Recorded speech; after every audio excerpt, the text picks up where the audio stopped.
دا وی په دې حجامت باندې مزدوري اغستل جایز دي کنه؟ حجامت دا یو قسم علاج دی. مخکې بخکرو غزي به کې پستو هوا په ذریعہ باندې به راخ کړو.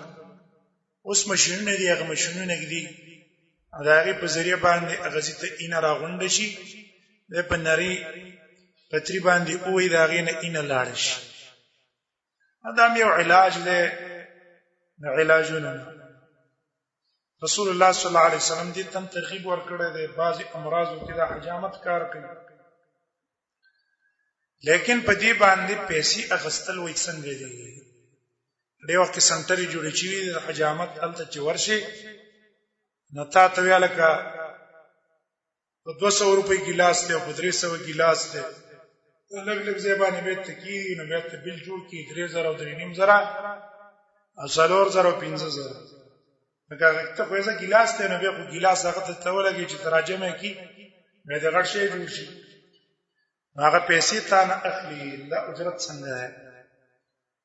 هغه دې اجرت کې بعضې د سنت راغلي دي چې رسول الله صلی الله علیه وسلم ته منع کړی ده. نبی صلی الله علیه وسلم فرمایلی دي چې د سپی پیسې او د حجامت پیسې خبيثي دي.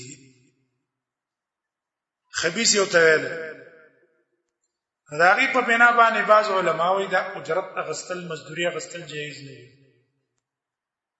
دویم قول هغه تحقیقي قول دی د علماو چې یو جواز دی، یو افضلیت ده.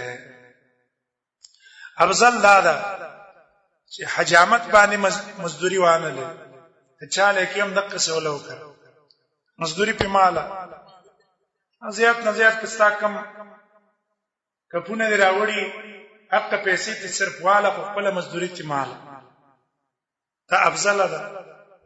او که مزدوري واغستله ناجایز ده. رسول الله صلی الله علیه وسلم ابا طیبه را اولګیدو، نبی صلی الله علیه وسلم لره حجامت وکړ. نبی صلی الله علیه وسلم له مزدوري ورکړ او داغه چې کوم مالکانو هغه ته شپارس هم داغه په بار کې وکړو چې تاسو د 10 را په مزدوري کې گزاره کوي. مخکې به غلامانو مالک بار څخه خراس کاک په مالکو، نو مالک به یا خپل خدمت کې استعمالو او یا به تو جزاله کته د ورځې مالا دونه دیاړي پیدا کول.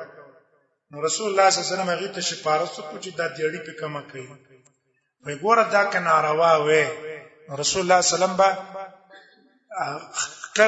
حجامت کوون کی تاخر کو لګون کی تا مزدوري کې پیسې نه ورکواله، لہذا ورکول جائز